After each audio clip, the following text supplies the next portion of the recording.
Isso, meus. Go it. Alguém perguntou aqui se é para gravar ou não. Está gravando, então, a partir de agora. Então, o que ficou interessante é que, sendo assim, é bom lembrar que, nas metodologias ativas, além de sala de aula invertida, a iniciativa de leitura, né, é do aluno, da aluna. Né? Então, vocês devem buscar atualizar os conteúdos. Eu vou sempre colocar bibliografias, né? Ao final da aula de hoje, eu vou mandar um PDF dessa aula, né? Embora o texto maior você já tenha lá, porque eu mandei o link no começo do semestre, que é o conteúdo Saga, né? E é a partir dele que a gente vai trabalhar hoje. Muito bem, então, gente querida, se não há alguém que queira se manifestar, começaremos, então, a nossa aula de hoje.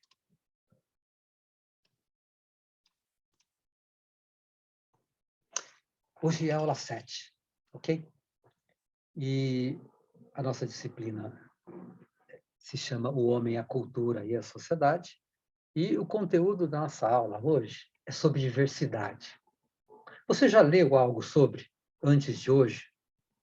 Se não leu, provavelmente você já tenha alguma intimidade do ponto de vista da experiência sobre a diversidade, porque esse conteúdo está absolutamente presente no nosso cotidiano, na vida ordinária. Né?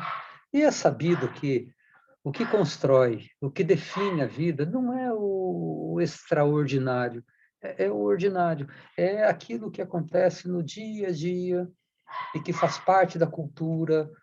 E hoje a gente vai falar um pouco de cultura e de religiosidade, ou seja, que é um tema maior de um subtema importante, que é a epistemologia, de como se constrói o fenômeno religioso e do quanto ele é importante para aquele que opera no direito, aquele que opera na medicina, nas ciências humanas de um modo geral, e especialmente aqui para a gente, no nosso curso de graduação em psicologia, para o psicólogo, para a psicóloga.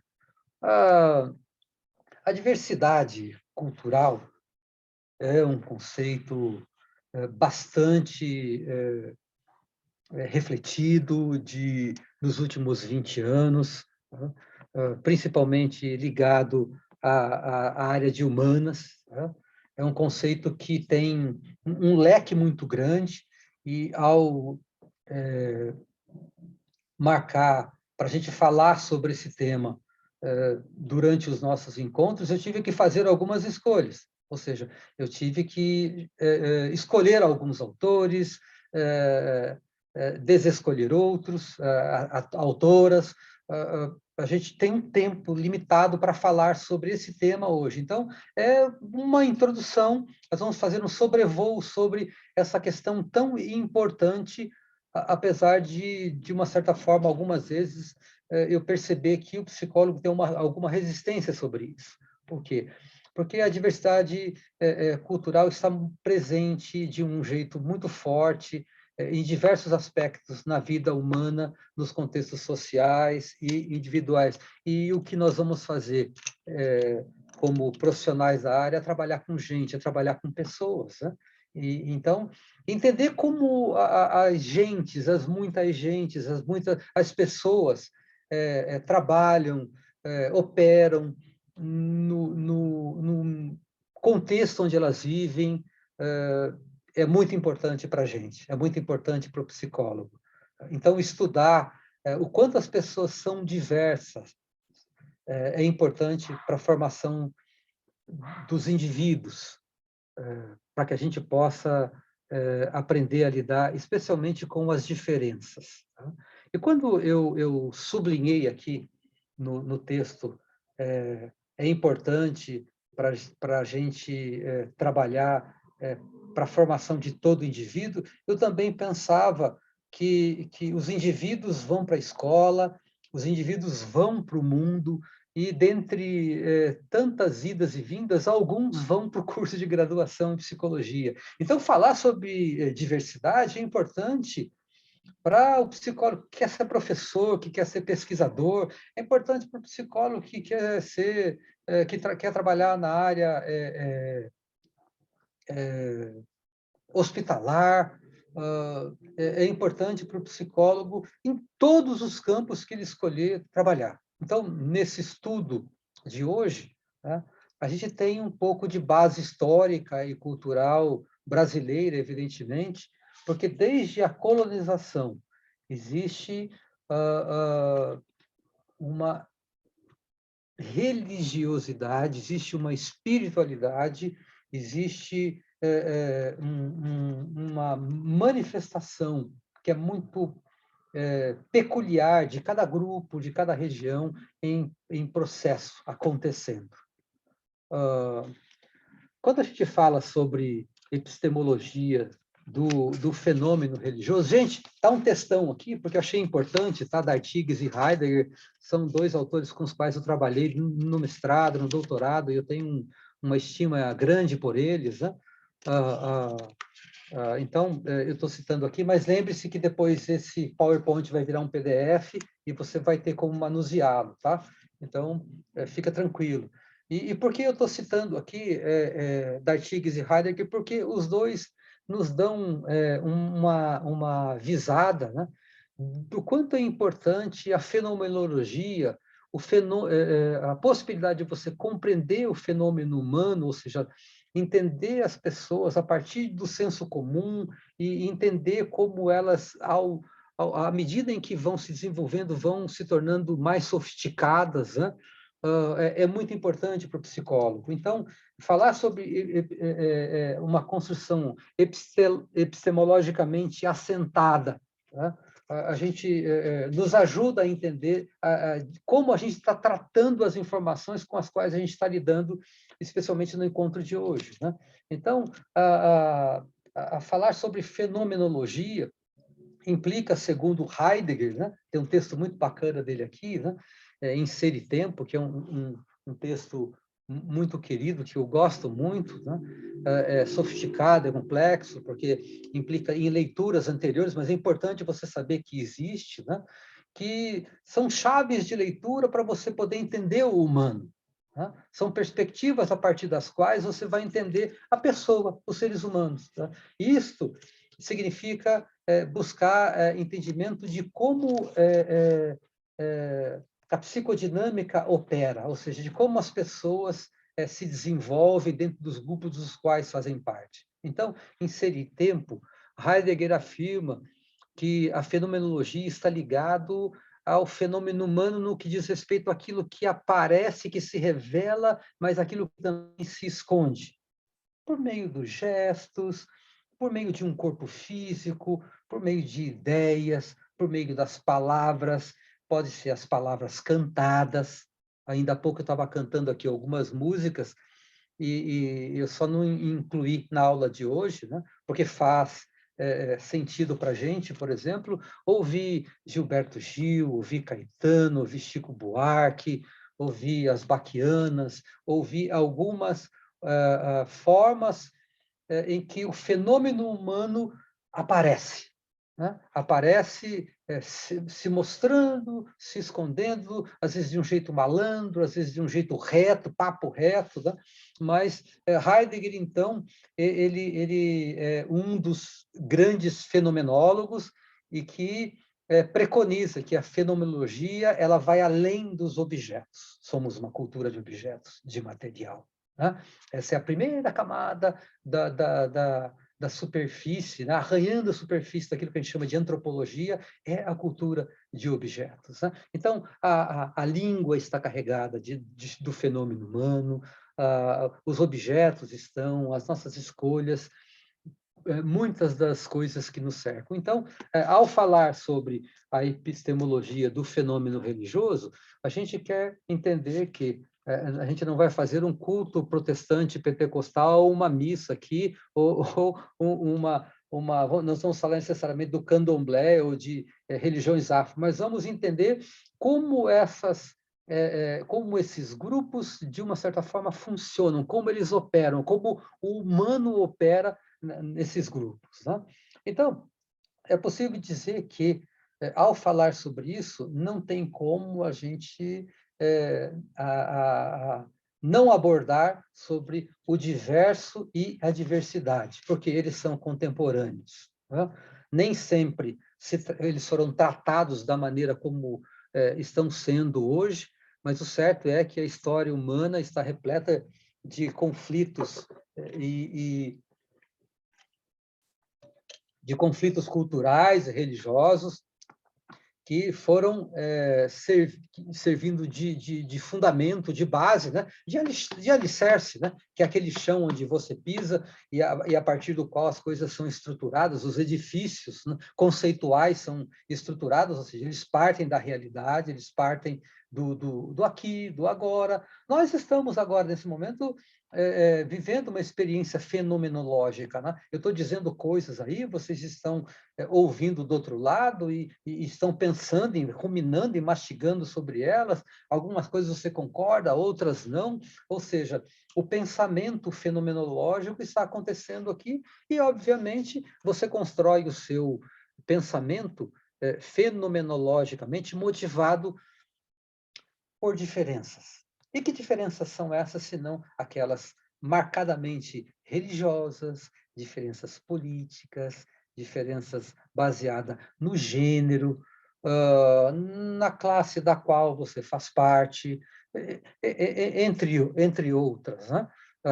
Citando agora esses compositores de que gosto muito, né? O Chico, Caetano, Gilberto Gil, de memória agora me passou, né?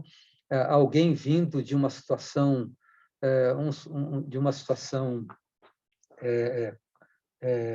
de pobreza, né? Como você explica, né?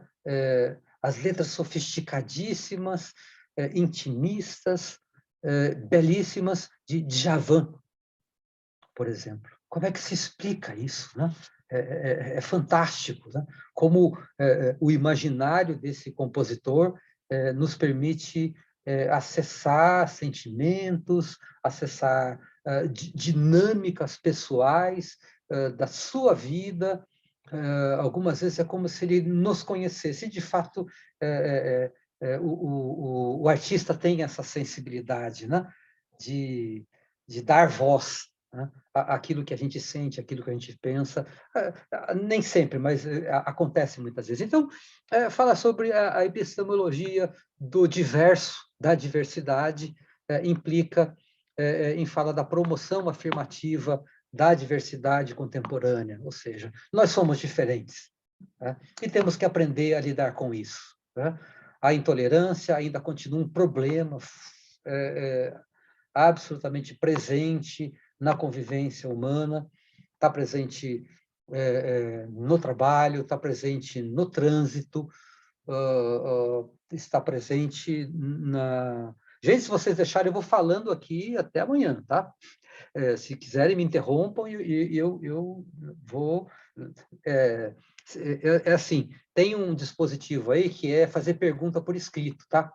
Mas, se você me permite, uma sugestão, dá um aceno aí, que abana com a mão, tá? Ou então puxa pelo microfone, que eu interrompo e a gente vai falando, tá? Sem problema algum. Então, muito disso, ou seja, dessa intolerância. Hoje a gente tem falado muito sobre questões estruturais, né? Ou seja, do preconceito estrutural, do racismo estrutural. O que significa isso, senão a gente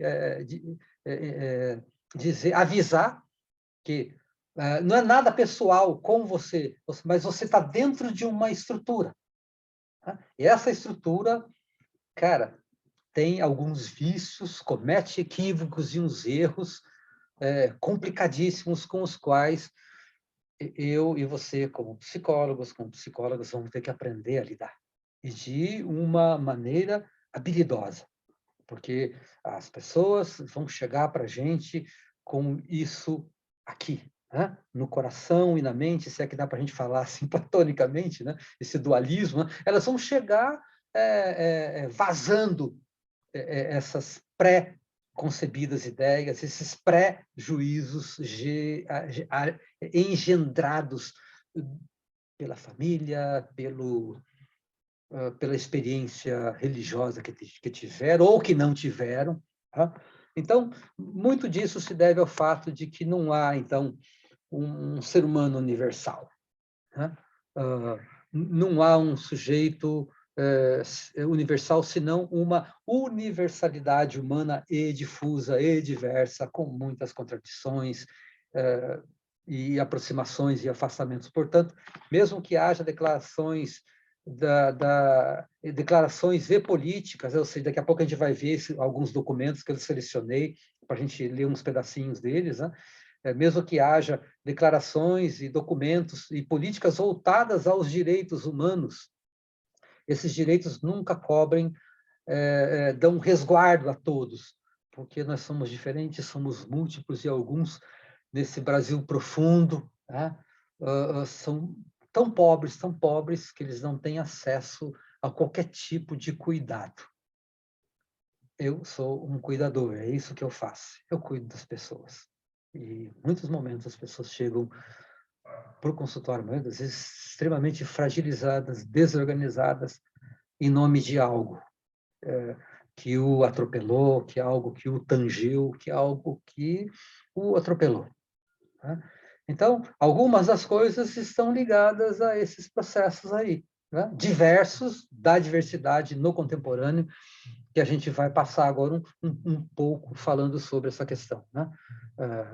Então, assim, a Organização das Nações Unidas tem refletido sobre o problema da intolerância, da pobreza, da violência, da negritude, da desigualdade, do preconceito, de uma forma mais profunda. E para salvaguardar as nações que se unem para elaborar documentos, né, publicam isso para que as pessoas tenham um texto que diga, olha, existe uma outra forma de ver quantas horas eu devo trabalhar por dia, de quanto em quanto tempo eu preciso comer, né? Pelo menos 3 refeições, existe enfim, tá? Quais são alguns dos direitos que eu tenho, independente da minha cor, da minha classe social, independente do meu gênero. Então, são documentos importantes, tá? Que, do ponto de vista prático, vão sendo construídos, foram construídos. Né? Muitos acontecimentos nos últimos séculos, né, foram decisivos para que a sociedade atual, bom, obviamente, né, você não nasceu desse tamanho aí que você tem hoje, né? Então, assim, os conceitos, a própria epistemologia, a própria psicologia, a psicanálise, a própria fenomenologia, tudo passa por processos, né? Então, as grandes guerras, né? A libertação sexual, os direitos conquistados pelas mulheres, pelos LGBTQI+, né, pela população negra, o surgimento do terrorismo, o avanço científico e tecnológico são alguns dos acontecimentos que permearam esse século e nos levaram a diferentes mudanças. Algumas vão ser negativas, outras até por conta disso, por conta do enfrentamento disso, do modo como as pessoas reagiram a essas provocações, a essas agressões, acabam se tornando positivas, né? Do ponto de vista social, do ponto de vista cultural e também do ponto de vista econômico. Então, o que isso tem a ver, Mário, com eu vim aqui para trabalhar com psicologia, né? E por que eu tenho que saber um tanto de política, de filosofia, de sociologia? Porque todas essas coisas compõem um grupo de conhecimentos que te permitem compreender o humano. E é isso que você vai fazer se a mosca te picou de verdade, pro resto da vida. Já te falaram isso? É o que você vai fazer daqui para frente. Você vai gastar seu tempo, gastar sua criatividade, gastar seu potencial para poder produzir situações e condições melhores para as pessoas. A partir do lugar onde você estiver, seja sala de aula, volto a dizer, seja na clínica, seja no consultório, seja na organização que te contratou para você trabalhar com seleção, para você trabalhar na parte organizacional. Você já viu o falar do CREPOP? Teve um convite aí para vocês participarem, que vai, se o Conselho Regional de Psicologia, o Conselho Federal, sempre vai chamar os acadêmicos para poder, olha, gente, a profissão de vocês tem essas características e tem esse conjunto de possibilidades. Quando eu comecei, tinha lá, sei lá, uma meia dúzia de possibilidades. Hoje, o leque de possibilidades da inserção do psicólogo no mercado quintuplicou. Quintuplicou. Tá?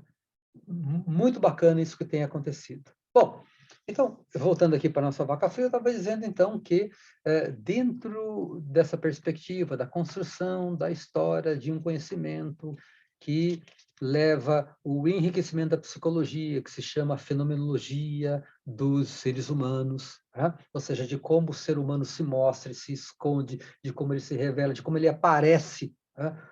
Por meio da maneira como ele lida, maneira boa ou não boa, né? Com o dinheiro, né? Com o diferente, com o que o outro sente, com o que o outro pensa. Então, foi sendo construído. Então, assim, isso tudo que está aí hoje passou por um processo, né, de muito investimento, né? Muitas pessoas se debruçaram sobre isso e, upa, né?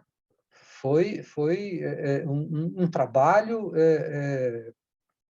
hercúleo, de esforço, assim, sabe os trabalhos de Hércules, lá da mitologia, né? De muitas horas de investimento, de discussão, tira isso, põe aquilo, até que a gente tivesse muitas das coisas com as quais vocês estão lidando aqui nessa disciplina desde o primeiro dia que vocês tiveram contato com ela. Então, se você conseguir sacar essas coisas, se você conseguir entender a relevância desse material, você vai ter um discurso muito mais afinado, você vai ter uma prática psicoterapêutica, uma prática com um psicólogo muito mais adequada. Por quê? Porque você vai poder escolher, fazer escolhas muito mais honestas, porque, olha, Mari, isso aqui eu não quero trabalhar, eu não gosto disso. Deus me livre trabalhar com população carcerária. Ok, ok. Tem gente que vai gostar. Então, assim, só de você saber o que você não quer, uma grande parte do problema está resolvido, ok? Muito bem. Então, as mudanças que vinham ocorrendo, ou que têm acontecido ao longo dos séculos, né, aceleraram ainda mais o processo de modificação na maneira como as pessoas vão lidando com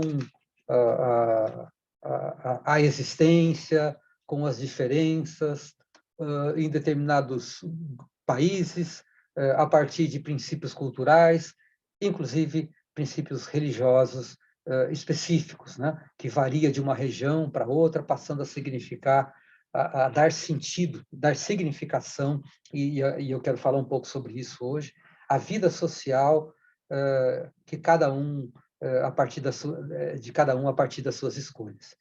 Eu estou deixando a tela de um jeito aqui, acho que você vê exatamente como eu estou vendo, né? Tem um tanto de janela aberta e os slides que ainda não abriram, né? É isso? Isso mesmo. Tá, mas dá para enxergar? Você quer que eu posso colocar nessa modalidade aqui? Fica igual, pior?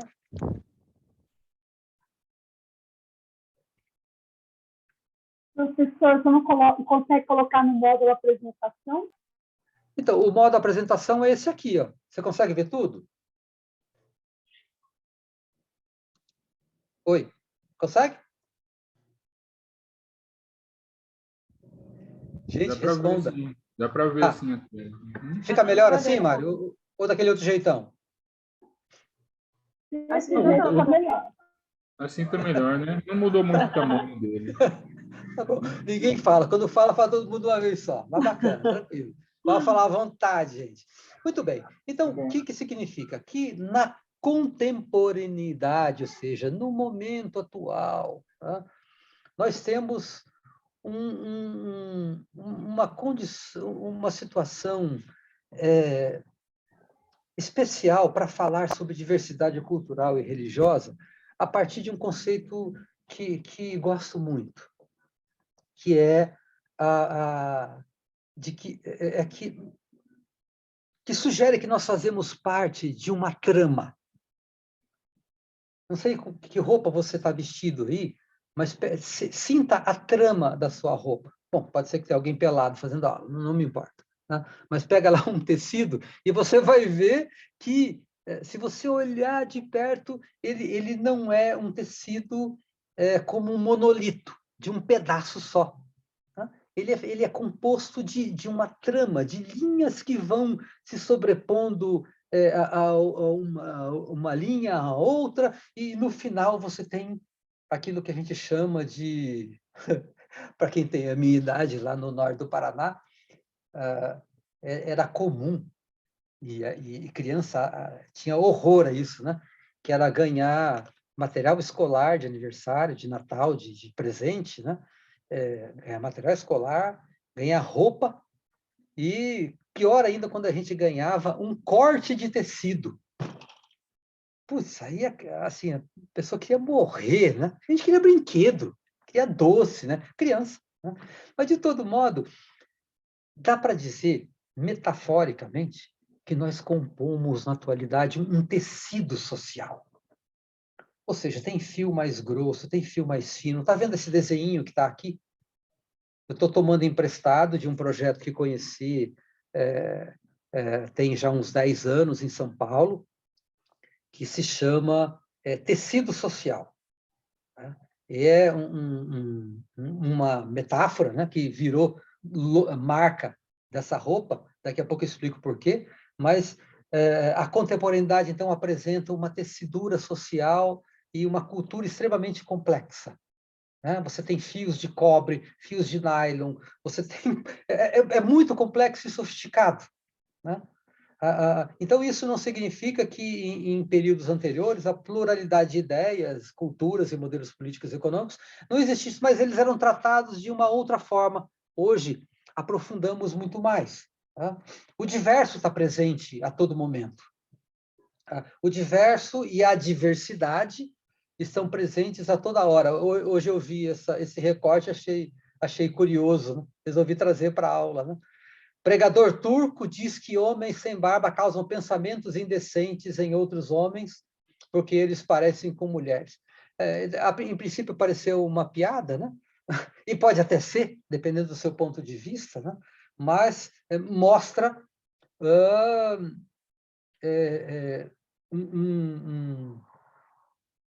somos todos parte de um mesmo. Você pode dizer, mas que frase horrorosa, né? Que sujeito medíocre, ou sei lá. Você pode dizer algo, mas ele faz parte de um mesmo tecido. Diferente daquilo que é a sua contribuição nesse sentido, mas ele está dizendo aqui que ele tem uma percepção sobre o masculino e o feminino, ele tem uma percepção sobre vários aspectos da existência humana. E isso tudo fez com que ele fizesse essa afirmação. Curioso, né?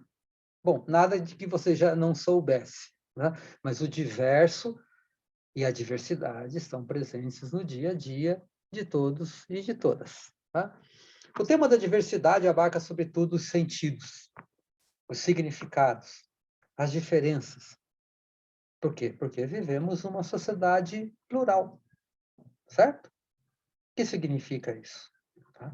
Que no seu consultório não vai lá só as pessoas que pensam iguaizinhas a você, que frequentam o mesmo grupo religioso com que você frequenta, ou que você tem simpatia, ou que você respeita. Tá? No mesmo dia, você pode atender Estou falando da minha experiência, estou puxando aqui. Gente, não tem como, tá? É meu cacuete de clínico há 27 anos, então meus exemplos, às vezes, vão passar por aí, tá bom? Mas, assim, muitas vezes no mesmo dia você vai atender um adventista, um ateu, um testemunho de Jeová, um católico ortodoxo. Então, a diversidade está aí e a gente precisa entender como ela opera e como lidar com isso, com as diferenças, né?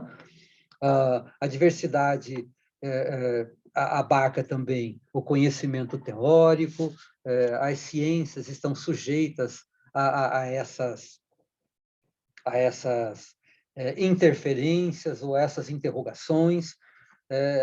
E por que não a gente falar, dentre todas as práticas das ciências humanas, né, o que faz o psicólogo organizacional, hospitalar, psicólogo clínico e todas as áreas que já desde o começo do encontro de hoje eu coloquei. Essa foto é uma foto como fala, de anúncio, né? Mas é de um grupo que eu acompanho já há algum tempo, não tenho tido notícia depois quando começou a pandemia, mas o Plano Social é um projeto de reinserção de população carcerária em São Paulo. Então, as blusas, os casacos, as camisetas, especialmente as camisetas muito bonitas que eles fazem, elas são cortadas, são costuradas por pessoas... Só um instante. Desculpa. Cortou o espirro ou não? Eu estou de fone de ouvido novo aqui. Diz que se eu apertar aqui, ele corta. Cortou?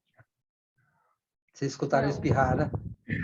Estavam rindo de mim aí. O senhor Desculpa aí, eu vou colocou, aprender. professor, o senhor colocou uma imagem aí, agora? Ah, Não, sim, não tem uma tem, imagem aí.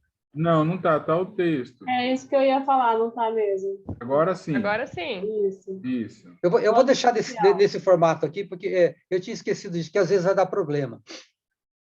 Mas é Tá. só a mão de um dos... Não, agora tá aparecendo, tá ok Tá agora. aparecendo? Eu não me lembro agora. Tem o site, panosocial.com.br.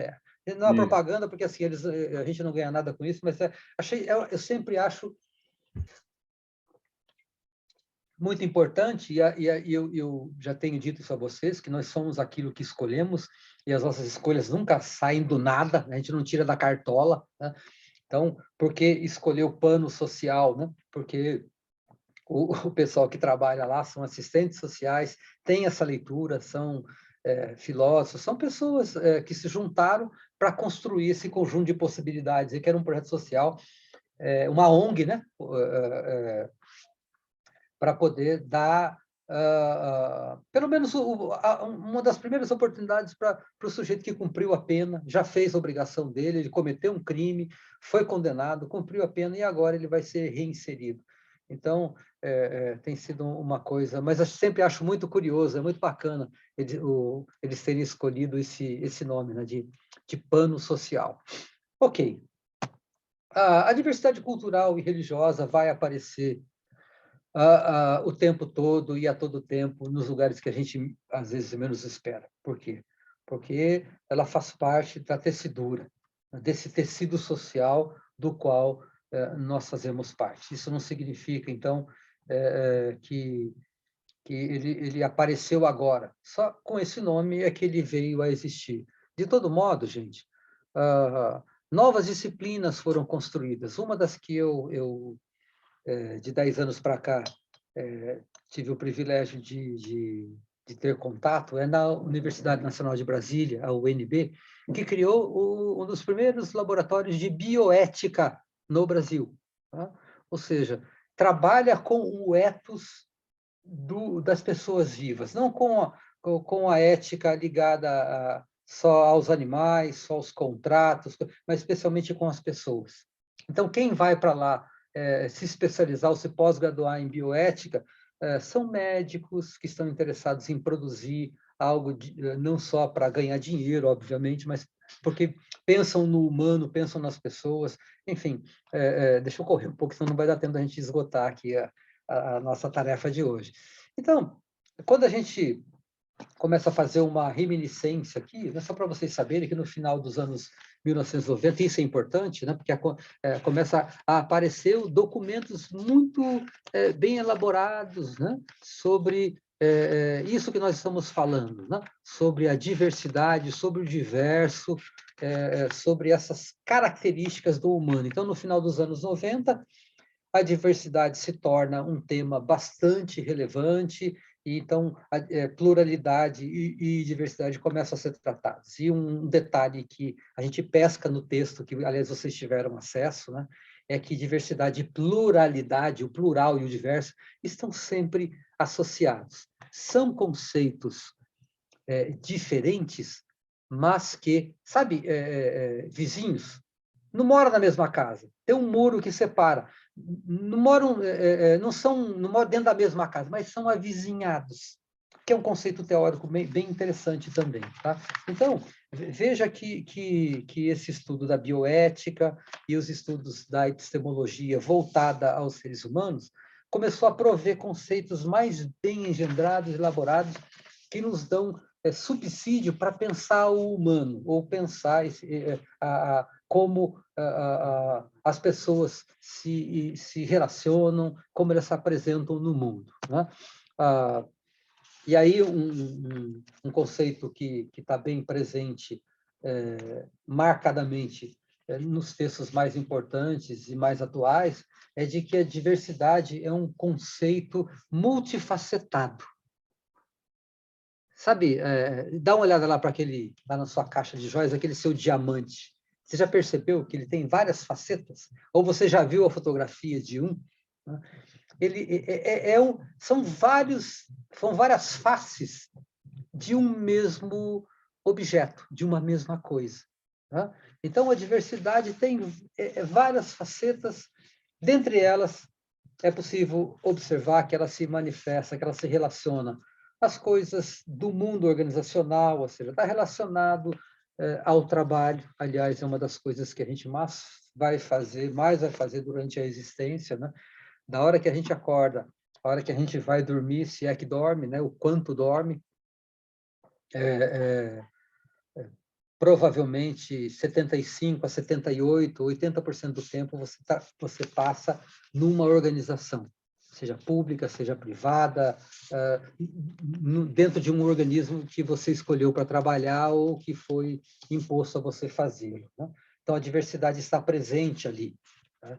Uma das coisas que... dá para a gente falar muito tempo sobre isso, sobre diferença de salário, né? Sobre diferença de gasto. Ainda hoje, 2022, as mulheres continuam ganhando menos do que os homens, as mulheres negras, especialmente, continuam ganhando menos ainda, e por aí vai. A gente pode falar, e a gente precisa entender como essas coisas operam, né? Então, essa multifacetagem é possível ser percebida no organizacional de modo interno e externo, ou seja, de modo externo tem a ver com os indivíduos, com a sua religião, com a sua educação, com os seus hábitos.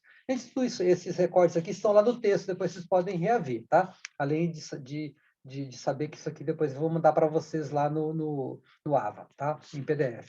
E também, não somente do ponto de vista organizacional, externo e interno, mas, obviamente, do ponto de vista da personalidade, ou seja, relaciona-se a personalidade de cada indivíduo.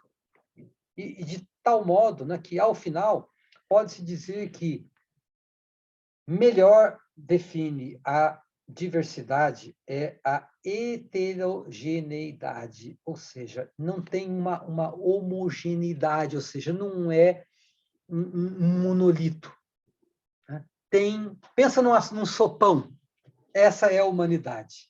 Você dá uma olhada assim, se você, como pesquisador, não... Você sabe como se chama o trabalho feito no mestrado? Você sabe como é o trabalho final feito no doutorado? Assim, só para vocês entenderem, né? Independente da epistemologia, da metodologia, independente do eixo teórico abraçado pelo programa que você vai entrar, depois que você terminar essa graduação, eu tenho certeza que vai, tá? Invista nisso, eu recomendo. Isso faz uma grande diferença, um divisor de águas na vida da gente, independente de qualquer coisa. O programa, ele trabalha com ao final, você tem que apresentar no mestrado aquilo que a gente chama de dissertação. E, ao final do doutorado, você apresenta uma tese, você defende uma tese. Né? E uma coisa que é básica, mas assim, a gente aprende aqui, quando você olha para uma determinada conjuntura, para um determinado objeto, para as pessoas, né? Você, como leigo, ou como na graduação, você pensa amplo. Né? Você faz abre um leque e pensa, eu vou escrever sobre o ser humano. Mas ser humano não é um tema muito, muito, muito aberto. Vamos reduzir isso aí. Né?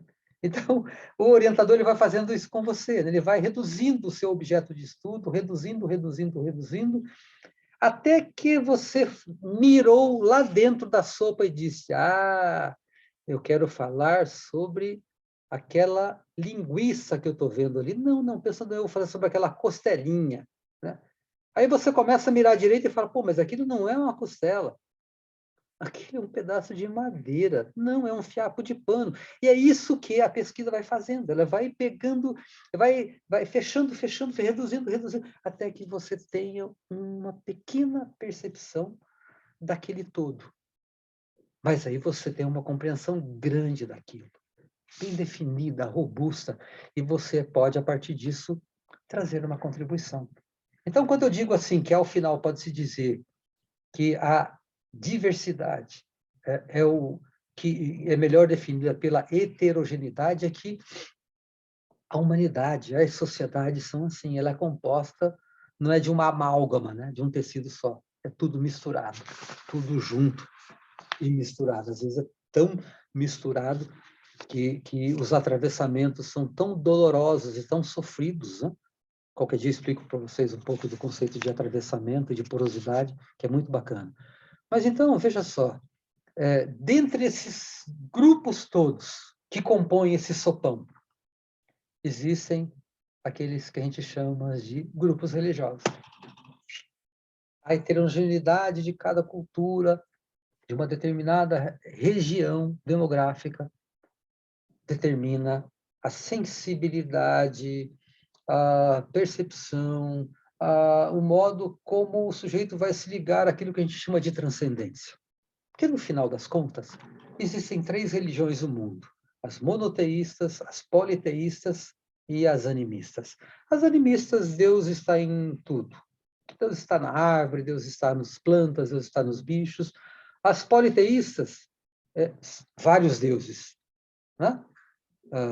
E as monoteístas, um único Deus. Né? E existem aqueles que não veem Deus em nada dessas coisas. Né? Tem a sua própria crença, tem a sua própria maneira de ver e de sentir, de pensar a existência. Né? Então, é nesse grupo heterogêneo, a partir, obviamente, não sei nem se está tão óbvio assim, mas é importante que você perceba, está ligado muito à questão da cultura.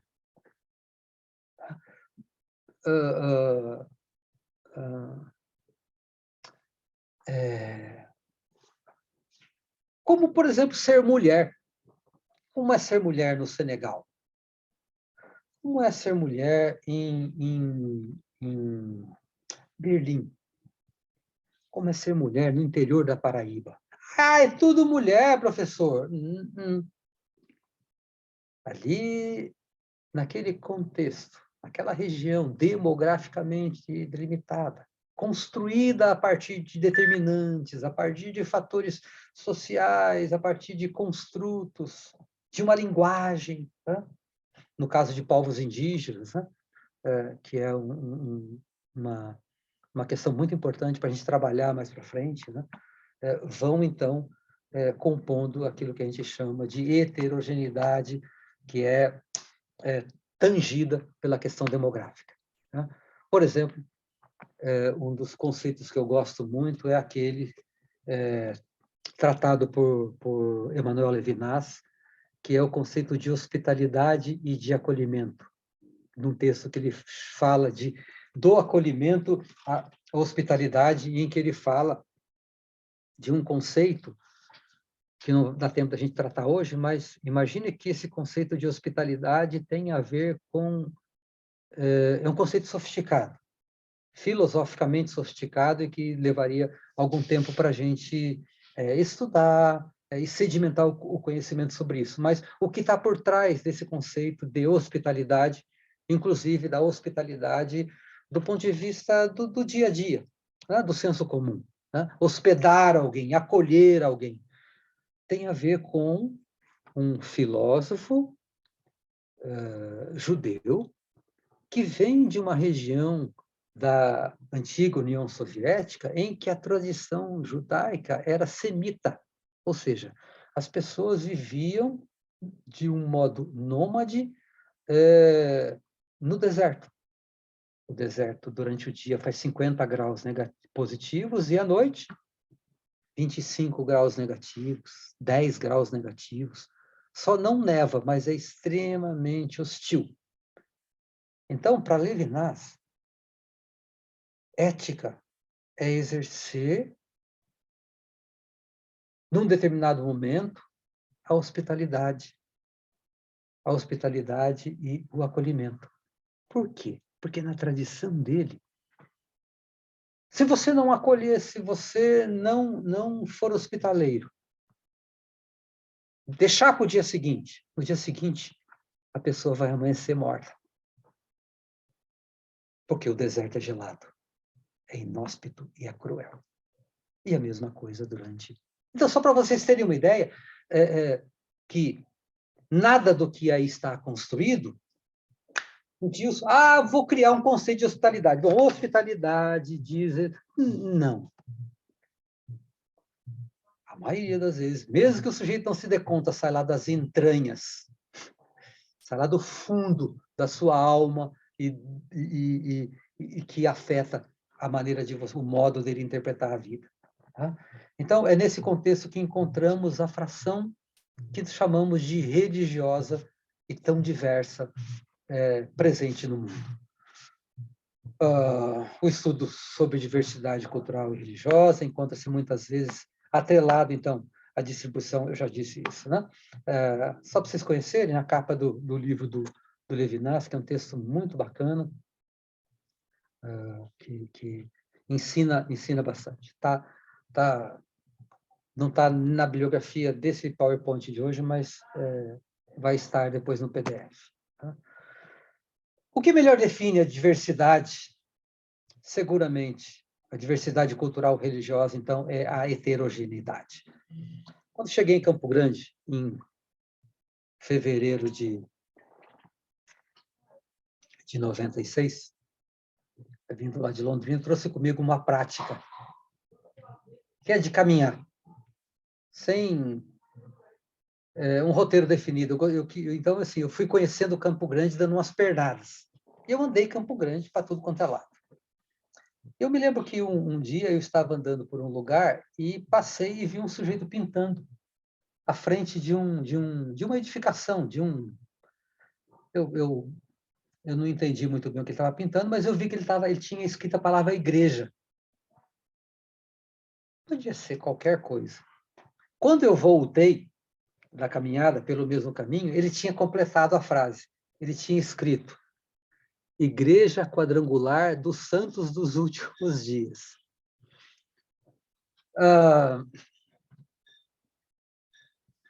Vejam como é heterogêneo, como é misturado, como é multifacetado. Essa igreja que ele mencionou ao pintar a parede não existe. Na verdade, ele subentendeu, sabe-se lá por que ele misturou o nome de duas igrejas. Uma é a Igreja do Evangelho Quadrangular e outra é a Igreja de Jesus Cristo dos Santos dos Últimos Dias.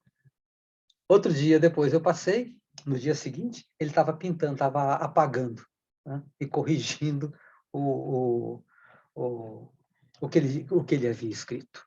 Tá? Vivemos num país multifacetado, em que muitas das nossas percepções, às vezes, vão criando calo, a gente vai ficando insensível, mas elas estão aí, pipocando no nosso dia a dia, e com certeza vão pipocar uma hora no nosso campo de ação como profissionais da área da saúde mental. A Unesco, em 2002, disse que toda pessoa tem direito à liberdade de pensamento, consciência e religião, e que esse direito inclui liberdade de mudar de religião ou crença e a liberdade de manifestar essa religião ou crença pelo ensino, pela prática, pelo culto, pela observância, isolada ou coletivamente, em público ou em particular. E por que foi escrito isso? Porque o diverso não é respeitado, porque o difuso não é acolhido. E muitas vezes umas pessoas matam as outras, e esse matar não é só por meio do desferir um tiro, um projétil, desferir um golpe com uma faca. Não se mata só desse jeito, mas mata-se socialmente, mata-se eticamente o outro, a outra pessoa, o outro grupo com o qual eu não me relaciono, com o qual eu não convivo, eu não concordo. E aí a gente pode englobar nessa grande sopa. Gente, eu estou falando, usando esse conceito assim de sopa, por conta e risco, espero que vocês entendam, né? Mas se não entender, pergunta, mas de qualquer forma, isso teoricamente é possível a partir de vários autores, tá? Mas, de todo modo, a Unesco se manifestou. E veja que, quando foi isso? Em 2002, é recente. Né? E por quê? Porque em regiões menos assistidas, né? Em lugares remotos, né? Por meio do uso da força, da agressividade, muitos governos, né, tidos como sensatos, como cristãos, inclusive, como de Deus, né, vão lá e matam porque precisam do urânio, porque precisam da bauxita, porque precisam do petróleo, do carvão. E aí é o seguinte, vamos matar a incendiarada aqui, porque eles são todos pagãos e boa. E assim, como que uma justificativa para arrebentar com o outro. Tá? Então, em maior e menor escala, eu dei um pulão aqui agora, né, da relação do individual, fui lá para o coletivo e lá para depois do Atlântico. Né? Então, além desse documento da Unesco, nosso texto, inclusive, cita um outro documento importante também, que é a Carta Cidadã, que foi escrita em 88, e que defende a liberdade de crença e de direito dos exercícios de cultos litúrgicos, e as pessoas têm direito de se expressar, e isso está garantido. Né? Então, essas declarações e programas, portanto, buscam não só garantir o direito à crença em seu exercício, mas também promover debate entre as pessoas de religiões diferentes, né? De modo que não se busca pelo hegemônico. Né? Não, a partir de agora, a gente está discutindo, porque ao final nós vamos votar e todo mundo vai virar um grupo só. Né? Os vencidos, os derrotados. Não. Significa que, a partir disso, as pessoas vão conhecer as outras realidades e respeitá-las. Eu não preciso concordar, aceitar. Né? Professor. Eu preciso respeitar. Diga, quem digou aí? Professor Mário. Oi. Sim. Essa questão que o senhor colocou aí, o senhor citou aí a questão de matar uma pessoa, não só de uma forma física, né? Essa questão do direito à troca da crença, a gente vê isso hoje muito claro. Uma pessoa deixa, vou citar aqui, uma igreja protestante e passa a uma religião católica ou um candomblé. Automaticamente ele já é condenado pelas pessoas que estavam antes com ele. Uhum. Já não aceitam, né, essa mudança. Já impacta no relacionamento, até talvez a amizade que ele tinha é cortada, porque o grupo que ele estava não aceita a mudança dele, né? Uma pergunta assim também sobre a questão em cima disso aí. A pessoa passa a ter também ela passa a conviver com um problema também psíquico dela, né? Talvez por essa mudança. por essa não aceitação do grupo anterior. Isso impacta nela. Aí eu coloco assim, o psicólogo, ele pode fazer uso do conhecimento religioso para o tratamento de um paciente, a partir do momento que eu tenho um conhecimento daquela crença. Eu posso utilizar prerrogativas, por exemplo, da Bíblia para trabalhar no tratamento dessa pessoa, ou eu tenho que realmente fazer com que há uma separação. Eu trabalhar um indivíduo, mas não posso fazer referências dentro da crença dele.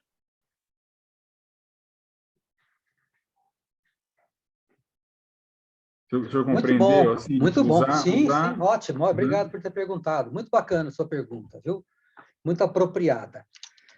Até porque, nas próximas transparências, eu vou responder um pouco mais tecnicamente isso. Mas, de todo modo, Mário, o que interessa ao psicólogo, numa situação clínica, por exemplo, ou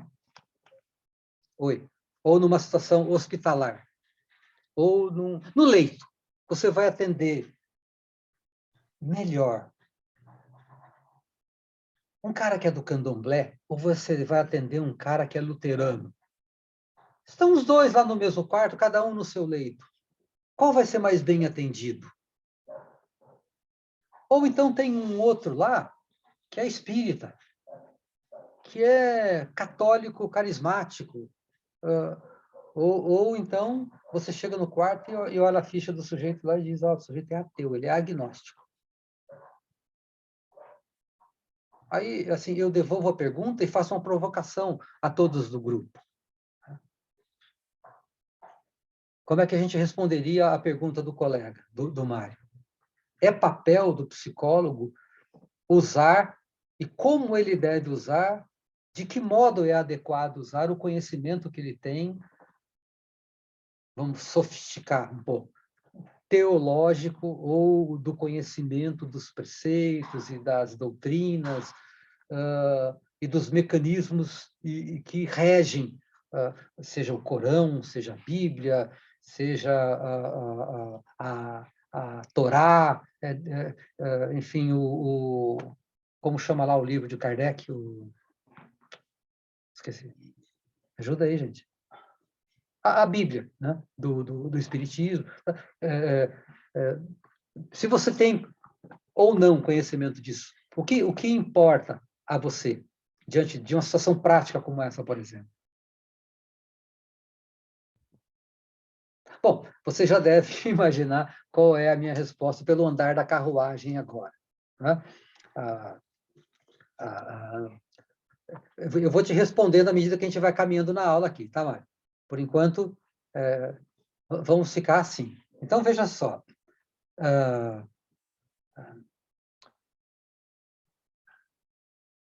Todos temos deveres, mas todos também temos direitos e precisamos ter esses direitos preservados. Tá? Um deles, que é o que a gente está vendo hoje, diz respeito ao fenômeno religioso, porque ele opera em camadas profundas, como, por exemplo, aquelas com as quais nós teremos intimidade, ou já temos, a partir da nossa formação como psicólogos, que é a nossa dinâmica psíquica.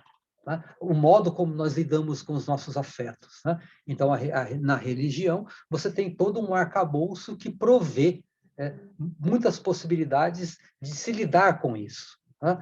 Então, é importante dizer que, no fim das contas, ao final de tudo, todos nós estamos à busca de um sentido e de um significado para existir, para a existência.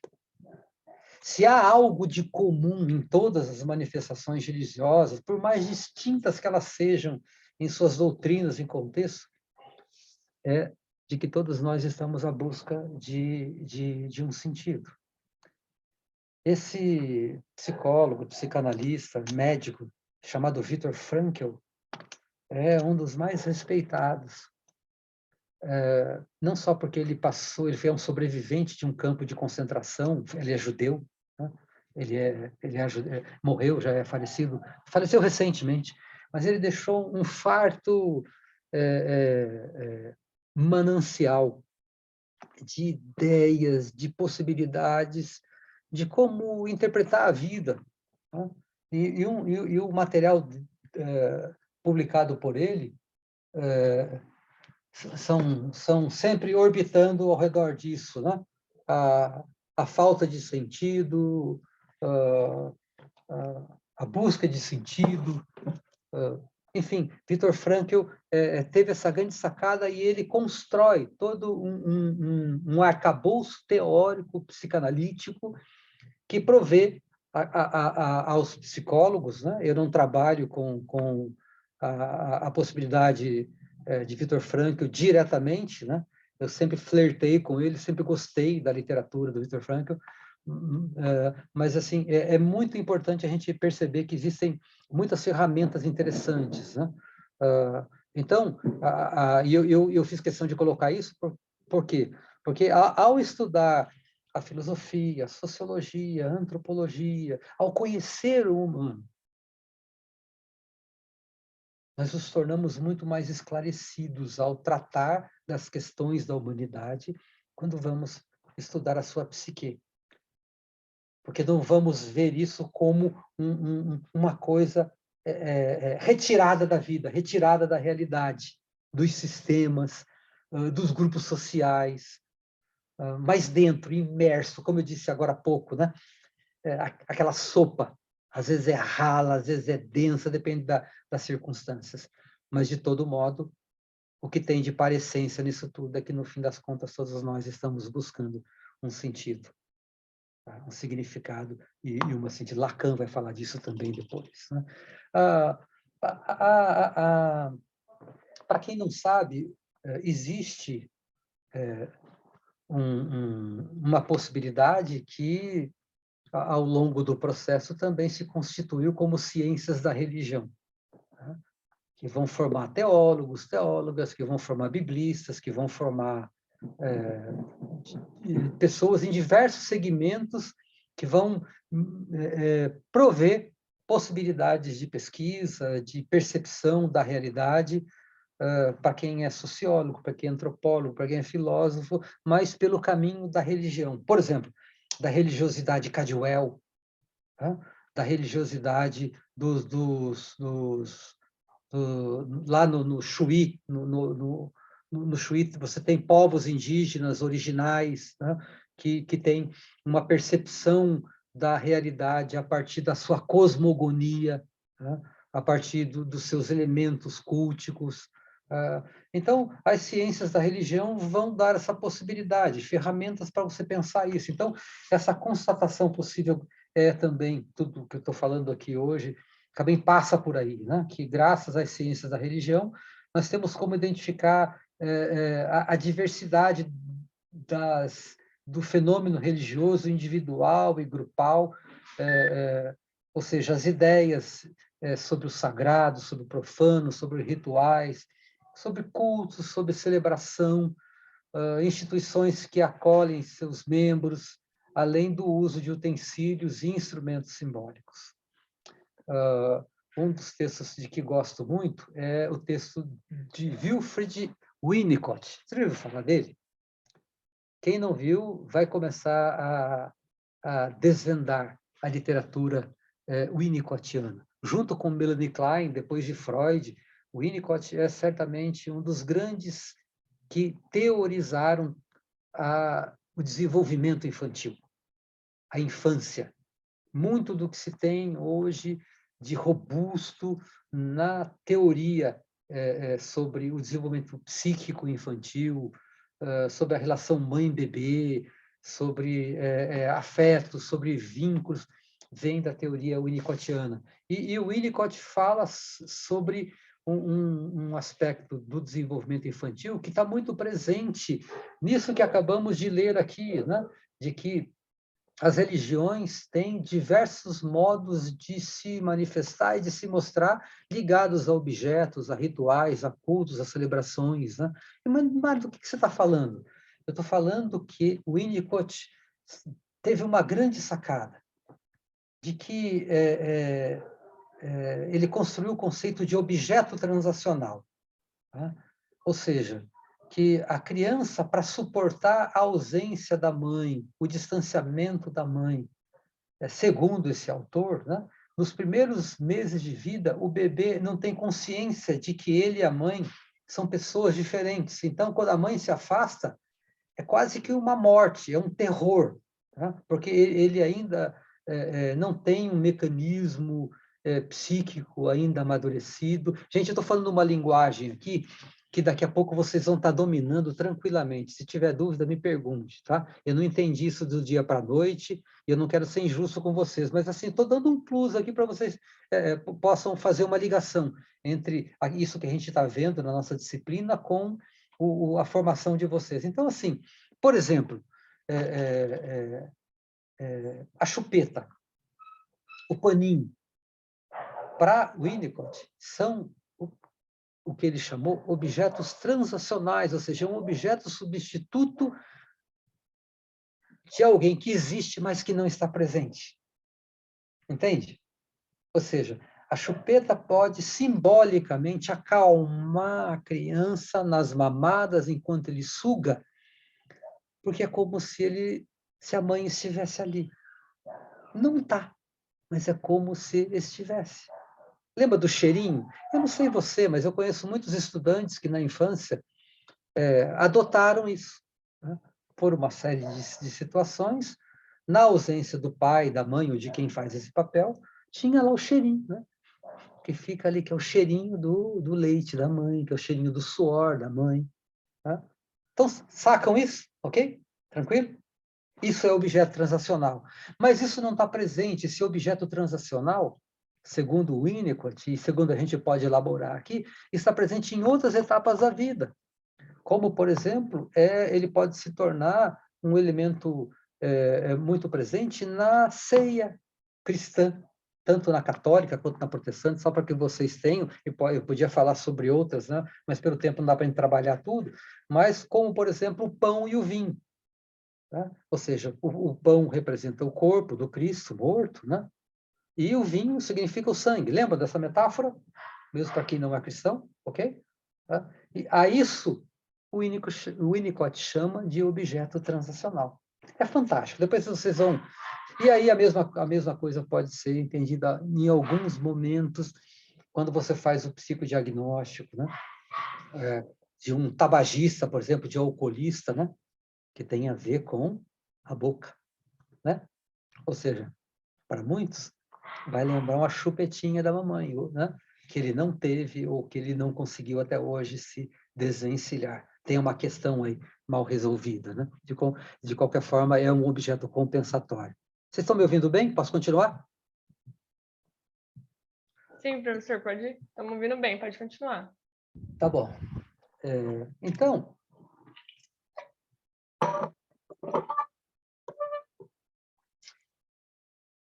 ao falar disso, a gente tem que lembrar que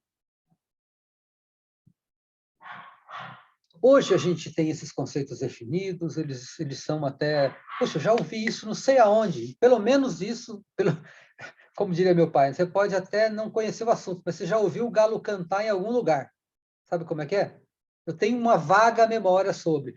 Ou seja, de que existem documentos que foram escritos para prover, para resguardar o direito daqueles menos assistidos ou de nós outros, de todos nós. Né? Então, o Estado é para ser, o Estado que eu digo, a federação, né? O judiciário, o executivo, o legislativo, o Estado, todos o Estado, é para ser um elemento garantidor de que o sujeito será respeitado na sua diversidade, na sua multifatorial maneira diferente de existir. Né? Então, por mais que cada religião seja singular em sua formação histórica e cultural, elas se equiparam frente à necessidade de garantias e direitos constitucionais, por motivos óbvios. Né? A gente está vendo aí, é só abrir o jornal, só ligar a TV, você vai ver de um desrespeito específico, né? De gente chutando imagens, né? De gente machucando, magoando, ferindo, né? Não só em palavras, mas fisicamente os diferentes. Portanto, é a função do Estado garantir a existência de crenças antagônicas, né? bem como reconhecer de forma pública a legitimidade dessas instituições religiosas e, por sua vez, promover a diversidade cultural, e o psicólogo e a psicóloga têm que saber isso, têm que sacar isso. Darcy Ribeiro escreveu: o Brasil emerge, assim como um renovo mutante remarcado de características próprias, mas atado genericamente à matriz portuguesa.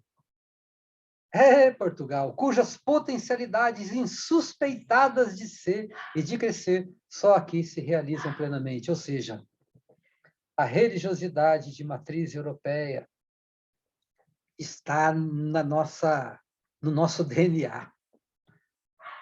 Você não precisa ter nascido em 1500, né? Depois disso, depois do Brasil, colônia, né? Fomos colônia portuguesa, fomos colônia europeia, isso está no nosso DNA, fomos aculturados, né?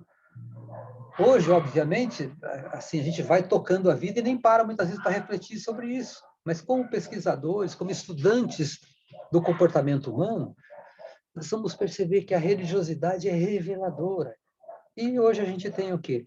Uma religiosidade de matriz europeia brigando com uma religiosidade de matriz africana, que, por conseguinte, briga com uma religiosidade de matriz oriental e ocidental, e é um brigueiro só.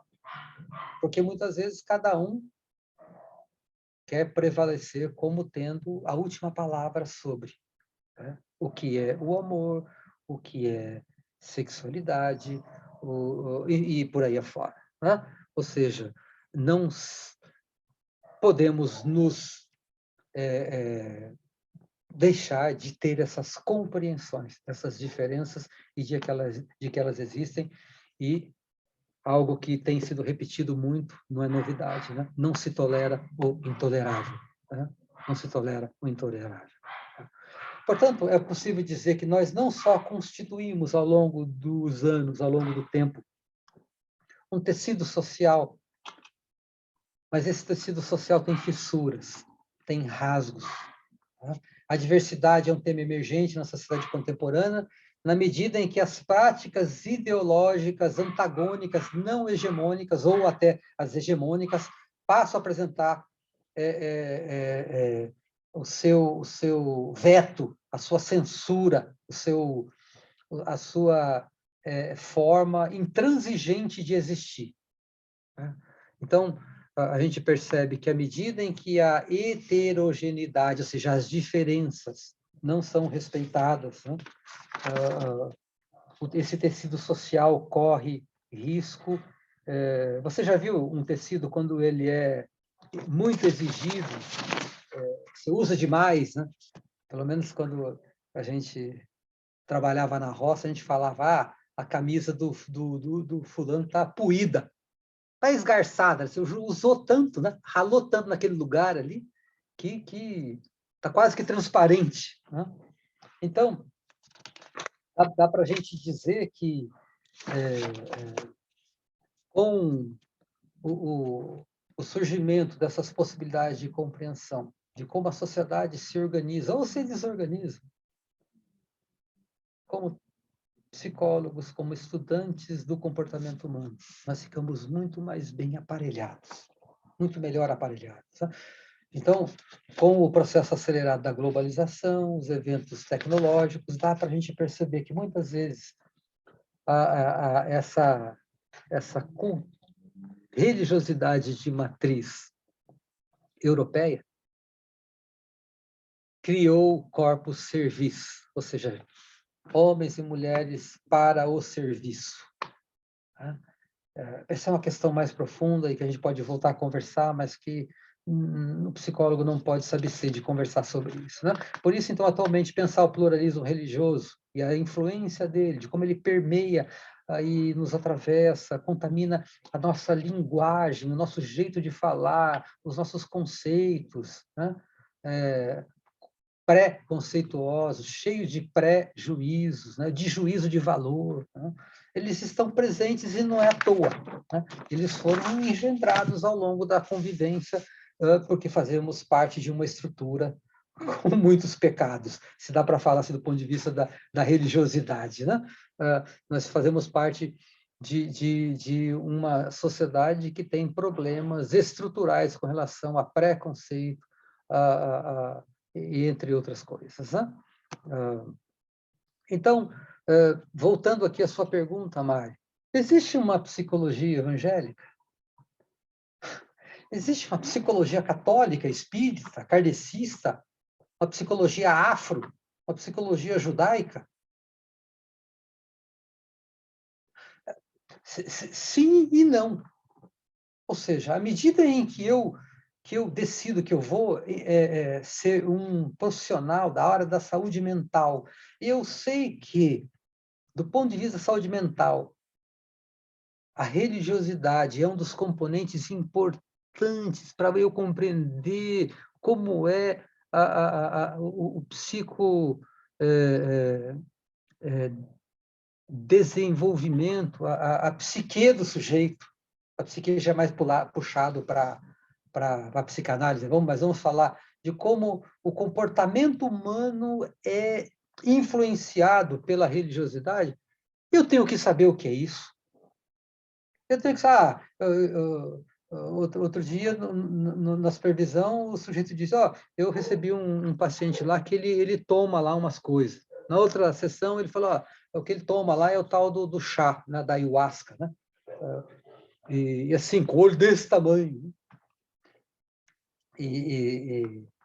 Enfim, todas essas coisas vão passar pelo... Não é para a gente fazer cara de paisagem, mas é para ocuparmos um lugar devido, adequado, justo. Né? Não a quem e não além. Né? Uma postura de respeito, né? De acolhimento ao sofrimento do sujeito. Ou você vai evangelizar o cara. Você vai sair daqui judeu, cara. Você entrou aqui católico, mas aqui comigo o negócio é diferente. Né? Você vai sair daqui... enfim, não é essa. Não é essa, certamente, a intenção. A ideia é que você conheça para poder perceber a psicodinâmica e adequadamente agir. Gente, essa é uma conversa comprida. Como estou falando sobre várias coisas aqui, que não dá tempo de falar de tudo hoje, mas vamos lá. Então, dá para a gente dizer que se o ensino médio, não, o ensino fundamental, o ensino médio, a graduação, os cursos de graduação, de pós-grado, são os lugares onde o humano vai emergir, onde as nossas humanidades vão emergir, porque a gente vai passar lá muitas horas, tendo uma relação muito sofisticada, que é de aprender e de ensinar. A gente vai aprender que nós não estamos sozinhos no mundo, a gente vai fazer trocas. Nós vamos trocar risos, lágrimas, olhares, conhecimento, nós vamos trocar bobeira, tonteira. Né? No ambiente escolar, é um lugar para a gente tratar sobre a questão da diversidade, porque ela vai aparecer lá. Então, a escola é o meu sonho. Esses nossos encontros aqui devem ser momentos de proporcionar reflexões de tal modo que a escola se qualifique como promotora do debate para a compreensão das culturas diversas, num país diverso. É fundamental, em um país diverso, multiétnico como o nosso, né, com altos índices de violência por intolerância em relação a racismo, homossexualidade, religiões não cristãs, entre outros. Precisamos fazer diferente, precisamos fazer muito melhor do que temos feito. De acordo com Darcy Ribeiro, a gente não tem muito mais tempo, eu vou encerrar daqui a pouquinho, falta só um pouquinho, tá? Aguenta aí. Né? Isso exige uma didática. Não é só com boa vontade, com energia. Isso exige estratégia. E para Darcy Ribeiro, implica... gente, vocês sabem, vocês conhecem o sociólogo Darcy Ribeiro. Se não conhecem, é obrigação de vocês, ao adentrar um curso de ciências na área de humanas e saúde mental, conhecer Darcy Ribeiro. Tá? São textos importantíssimos para compreendermos quem nós somos, como nação brasileira, como pessoa, como grupo. É muito importante, tá? De acordo com o Darcy Ribeiro, então, isso exige uma estratégia didática, específica, pensada, diretamente segundo o termo religioso. Primeiro, dignificar as experiências, as memórias, os valores. No caso da escola, dos alunos. Mas no caso nosso, de psicólogos e psicólogas, do cliente, do paciente, do consulente, depende da abordagem, de maneira igualitária. Em segundo, promover diálogo com bases nessas distintas prospecções de mundo, buscando trazer a memória, buscar o acolhimento uns dos outros. Porque, no fim, é isso que muitas vezes vai salvar a vida de um paciente, de um casamento, de uma família, mesmo que seja no hospital ou na escola, ou seja qual for a área que você estiver trabalhando, né? Primeiro, segundo, terceiro, explorar as culturas e contextos religiosos. Saber entender. Eu me formei, professor, e vim parar aqui em Dourados, né? E aqui tem a maior população indígena urbana do país. Cara, se você não souber o que esse povo indígena pensa, sente, o que ele vive, eu vou descobrir onde o seu endereço e vou fazer você ajoelhar no milho. É obrigação. É obrigação. Você tentar entender essas coisas se você quer ser alguém com uma profissão, com um trabalho de relevância, de impacto social. Ao final, é importante dizer, né, que nós, como psicólogos e psicólogas, temos não só obrigações, nós temos dever de respeitar aquilo que se chama de Código de Ética Profissional do Psicólogo, que no seu artigo 2º afirma que ao psicólogo é vedado praticar ou ser conivente com quaisquer atos que caracterizem negligência, discriminação, exploração, violência, crueldade ou opressão, e B, induzir convicções políticas, filosóficas, morais, ideológicas e religiosas. Preciso ler? Acho que você já sacou, né? Bom, aí vem, né? De orientação sexual, de qualquer tipo de preconceito contra o exercício das suas funções profissionais. Entendeu, Mário? Porque eu disse que eu ia responder sua pergunta mais profundamente depois, é por isso. Então, Sim, professor, entendi. Assim, só uma questãozinha assim. Sim. Não no sentido de você evangelizar, mas a partir do momento que eu tenho ali um paciente que ele cita em muita conversa o que ele crê, né, uma crença dele ali. E eu também tenho um conhecimento teológico dessa crença. A gente pode, na conversa, abordar esse assunto, por exemplo, não no sentido de mudar ele, mas assim, de utilizar para trabalhar ele já dentro da crença que ele crê também. Na maioria das vezes isso é desastroso, Mário. O que a gente está lá é para desenvolver e aplicar aquilo que nós vamos aprender ao longo do processo, que se chama exercício da escuta. E à medida em que você faz essa escuta especializada, você começa a entender a desorganização do sujeito, a despeito do modo como ele está revelando isso, se é por meio da experiência particular de fé dele, né? Bom, eu não tenho por que esconder isso de vocês, isso está no meu látis, né? Eu tenho formação teológica, né? Eu sou protestante, né? Mas eu tenho também uma visão muito autocrítica e crítica desse processo de formação que eu tive. Tá? Então, eu sei o que é enfiar os pés pelas mãos. Assim, que muitas pessoas acabam se confundindo. Tá? Pode ajudar? Pode. Algumas vezes não. Então, é algo para a gente, ao longo desse processo, a gente vai conversando nas nossas aulas, independente de disciplina qual for, mas acho que é um papo muito bacana e muito importante, viu? Mas está aí umas pistas para a gente se organizar. Então, além do nosso Código de Ética falar no artigo 2º sobre, existe também um campo que fala sobre princípios fundamentais, em que diz que o psicólogo vai basear o seu discurso, a sua ação, né? O seu trabalho no respeito, na promoção da liberdade, inclusive de religiosidade, da dignidade, da igualdade, da integridade do ser humano, apoiado em valores que embasam a Declaração dos Direitos Humanos. E, em segundo, o psicólogo vai trabalhar visando promover a saúde e a qualidade de vida das pessoas e da coletividade e contribuirá, acho lindo isso, né, para a eliminação de quaisquer formas de negligência, discriminação, exploração, violência, crueldade e opressão. Muito massa, né? Muito legal. Mas o mais legal disso tudo, e que me apaixona, é que existe um ethos, que é esse que está no papel.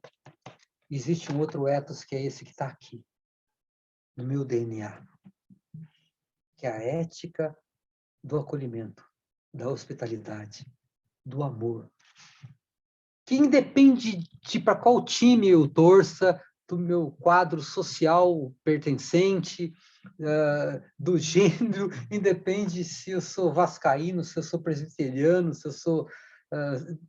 sabe? Independe, porque é algo do humano, que tem mais a ver com a questão do amor, né? Que é um mandamento presente em todas as formas de pensamento. Bom, gente, Brasil 2018, inclusive afirma que até mesmo as pessoas sem religião são capazes de adotar princípios éticos e morais cuja origem decorre de fundamentos racionais, filosóficos, científicos, entre outros. Você que pensa que só o que você faz está certo, durma com esse barulho. Tá? Esses princípios geralmente coincidem com o conjunto de valores seculares em um mundo e de bem, tais como respeito à vida e à dignidade humana, trabalho igualitário das pessoas, liberdade de consciência, de crença, de raça, né? De direitos individuais e coletivos. Portanto, ao final, gente, eu sempre me lembro com carinho dessa afirmação de um cristão, tá? Ele se chamava Agostinho e ele viveu de 354 a 420, e ele deixou um legado teológico, é um pensador, acima de tudo, um ser humano fantástico, né? Com defeitos como eu e você. Né? Não é nenhum santo, é uma pessoa humana que, num dado momento e local, pronunciou-se diante de desigualdades, e uma vez ele disse assim, que muito mais são as coisas que nos aproximam do que as que nos separam, do que as que nos afastam. Com isso, eu agradeço a sua atenção e me despeço. Até que daqui a pouco a gente se reencontre. Tá certo? Hoje ficamos por aqui, meus queridos e queridas alunos. Tá bom? Alguém quer dizer algo?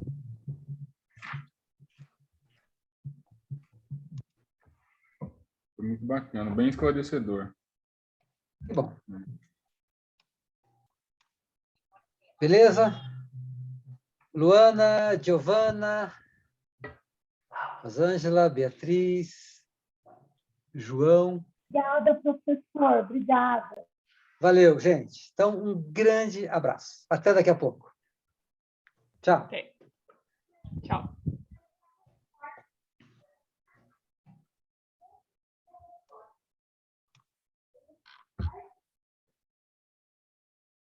Vamos ver se eu acho o botão de desligar, porque está gravando aqui.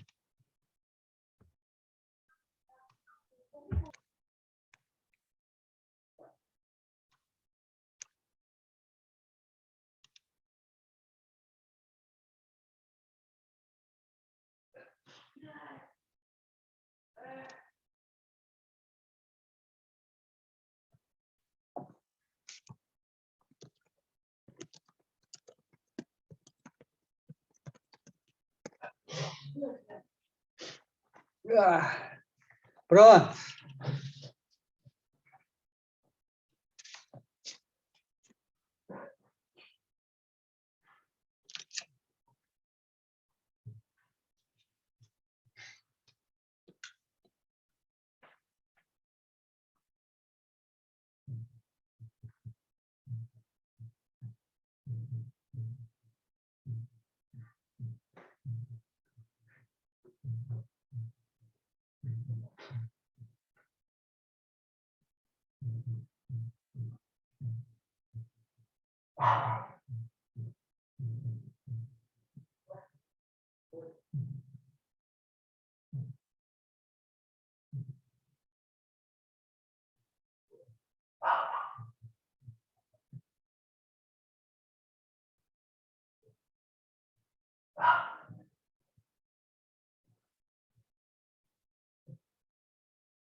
Você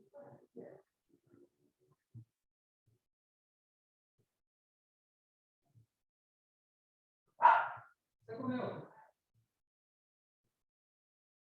Comeu pela com a mamãe? Tá bom? Tá? É?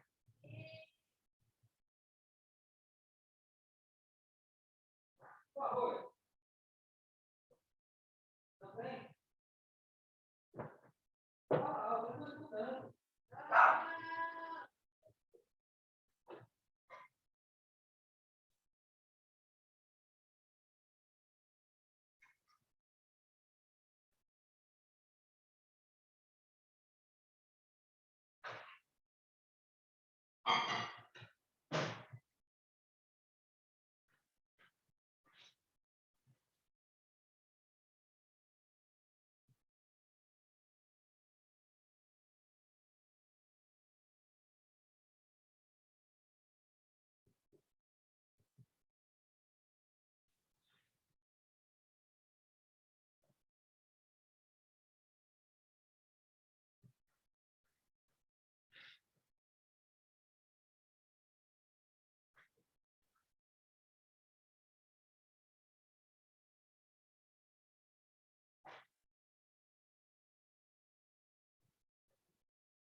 Mas eu vou dizer, hein?